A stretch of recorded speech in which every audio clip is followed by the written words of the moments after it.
Hello there! I'm Scotty going out. Welcome back to Dis-Cember 2023 and the final time that I'm doubling up on reviews, okay? For a day. The rest of the days in the month will have one per day, hopefully. Although I start the review season 2 of Loki, if I get to it. I might as well take a break after with these, but anyway. We are looking at Can of Worms, which was released in October of 1999 and stars Malcolm McDowell, Erica Christensen, and Adam Wiley, to name a few. And it's about a teenager named Mike Pillsbury who after a bully, the questionable name,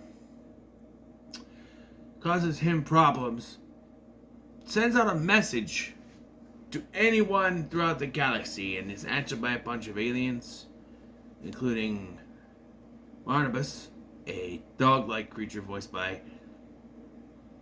Malcolm McDowell. And all these aliens want to take him back into space, but there is one more alien, the bad guy, the Thode, who comes in kind of late in the movie, but yeah. And then Mike has to try to stop the Thode, I guess. So this movie was weird. Okay, this movie is weird. First of all, we start off mid-res with Mike making the message, and we cut to a few days earlier. Okay, we see that Mike Pillsbury is playing football, but he's not like one of those things where he's kind of forced by his dad. He doesn't want to play football anymore, but he does. You know, because his dad wants him to. That sort of thing. But he's telling the story to his friend and his friend's little brother about these aliens called the Hansels. And this is the most confusing thing about the movie. He tells this story, which is basically the origin of Superman, where these Hansels were attacked by an alien race. The world was going to be destroyed. They sent one Hansel into space. And so it landed on Earth. It was raised by humans. And I guess looked human, but never felt human. Yeah, I'm like, this is Superman. Doesn't anybody get sued by Warner Brothers? You know what I mean? I don't know. But excuse me. And then we meet Scott Schreibner. This is the second Disney Channel original movie I reviewed, where a guy named Scott is the bully. The bully's name is Scott. Why? First, the Scotty from The Other Me, and now this one. 2 different days. But, yeah. Another bully named Scott. That's lovely. He is on the football team, right? And of course, Mike likes this cheerleader girl, played by Erica Christensen. What's her name again? I forgot her name. It's not Erica, it's something else. But, so, we see this thing on his dad's computer where there's this pig. And I'm sitting, like, it's a scene that really goes nowhere. And I'm going, okay, why does this have to do with anything? Well, the very next scene, though, Mike and the bully are kind of trading back and forth insults on the computers. And one of them happens to be a pig with Schreibner's face on it. Yeah. That's why that was there, so that you can show that. But you could take it out of the movie, it wouldn't matter. It doesn't go anywhere. Hold on, I have one nose.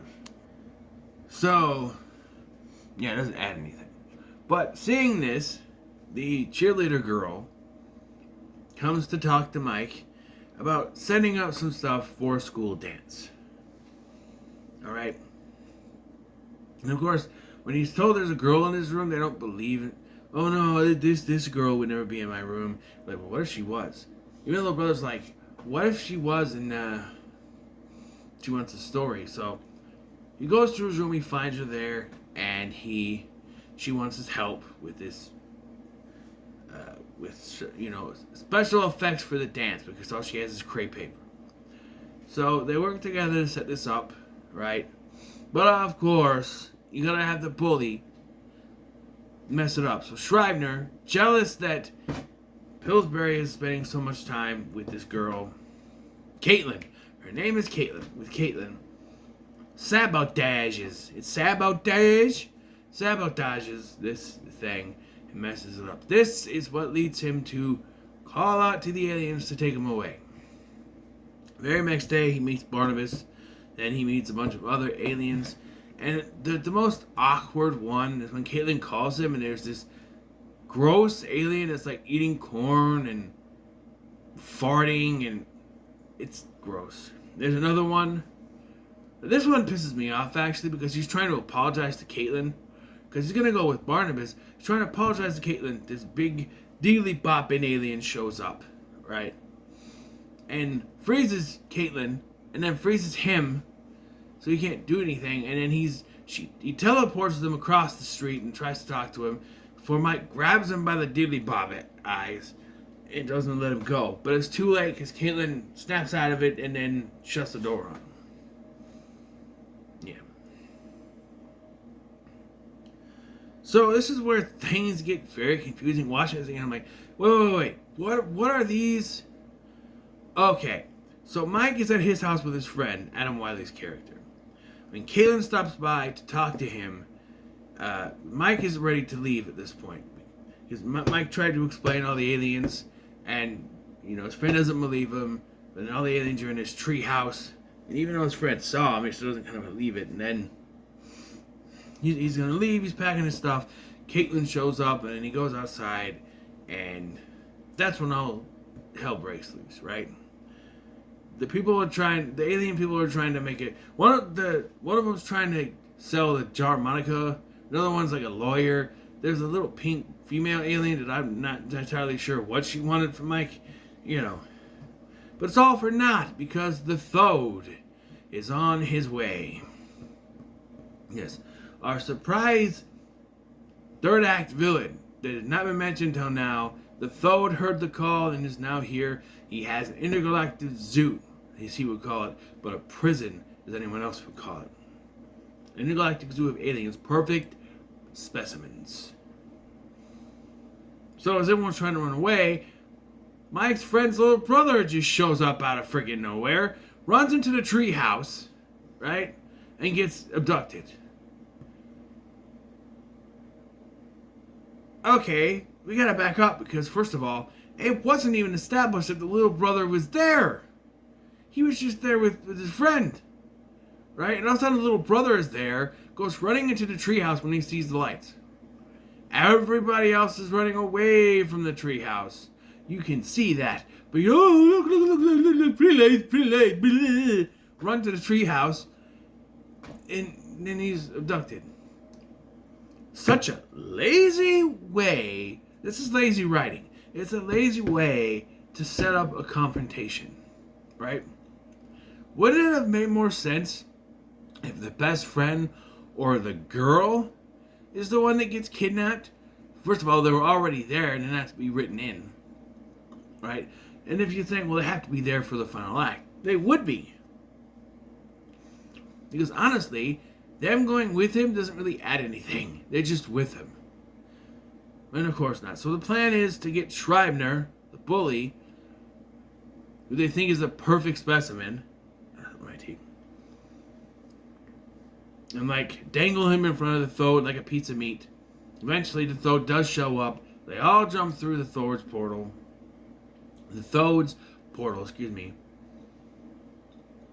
And eventually try to rescue Jay, the little boy. Scribner is kidnapped, and he and Jay, the little boy, are stuck in a model of Pillsbury's backyard. Of course. This is my curse. Stuck forever in Pillsbury's backyard. So the others go through the zoo prison, and they happen upon a Hansel, which, need I remind you, Mike made up in a story. He made them up. But they're real. I'm sorry. They're real.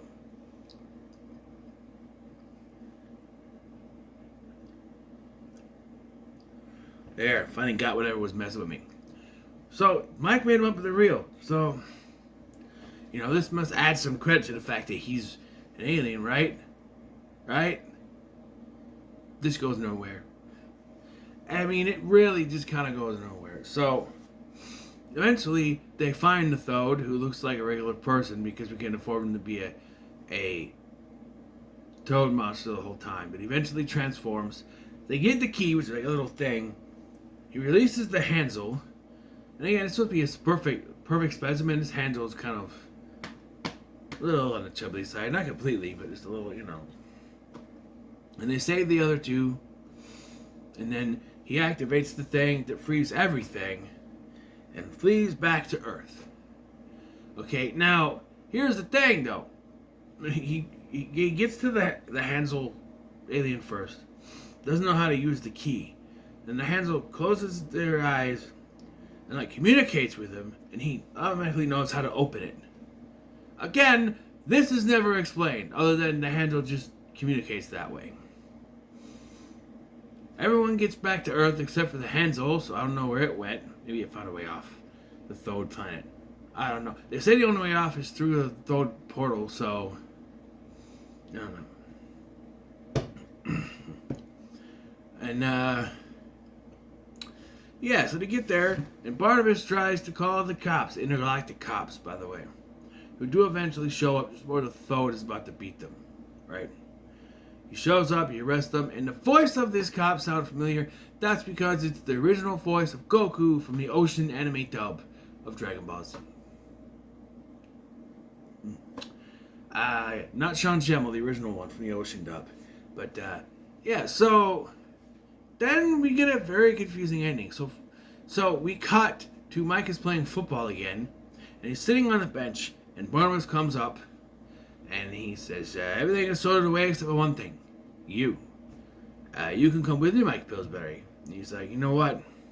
I think I belong here. And then the movie ends.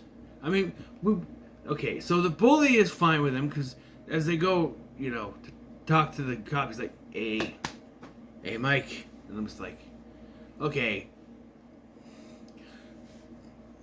So the only thing I can think of as to why the only thing they show us is why the bully is now nice to him, is that Jay, the little brother, his friend's little brother, told Schreibner the story that Mike told him, and that made him think, kind of sounds like Mike's writing about himself. So I mean, second thought, I don't know, but they're cool now. And despite the fact that he and Caitlin are cool, there's no kiss. They just smile at each other, and she walks off, and he follows. I don't know. And everything's hunky-dory, and that's how the movie ends. But the big important question, the question you have provided to us since the beginning of this movie, that proposed to us from the beginning of this film, is Mike an alien, is never answered. His parents keep saying that he's human, so there's some gravitas to that. But how did he know about the Hansels? How did he know how to open that door? How did the Hansel make contact with him? Nothing is explained. Nothing is explained as to what his connection is to the Hansels, how he knew about them. In his mind, he made them up, but he knew about them. So, it's just a thing, I like to think a second film would have revealed the truth. The Thode escapes. Or something. I don't know. There's no explanation. It just happens. I'm giving this one a middle of the road. It went down since originally watching. It's fun to watch. A lot of the alien encounter stuff in here, except for Barnabas, it just kind of eye-rolling to me, especially the fart. Even when I was a kid, I didn't care for the fart joke one. Like, oh, he's eating corn and he's farting and popping corn all over the place, and it's not funny. Erica Christensen is a very gorgeous woman. Even back then, she's older than me, so just I say that because I don't want people saying, "Oh, he's go Google gawing over this teenage girl." Well, first of all, she was already older than me back in the day, and I was already going Google gog over her back then. Okay, and have you seen her now? She's still a very gorgeous woman. And have you seen Swim Fan? Hello. Anyway, what are your thoughts on Can of Worms? Leave a note in the comments below. Make sure to like, share, and subscribe. Thanks for watching. I'm Scotty, and I'll see you in the next one.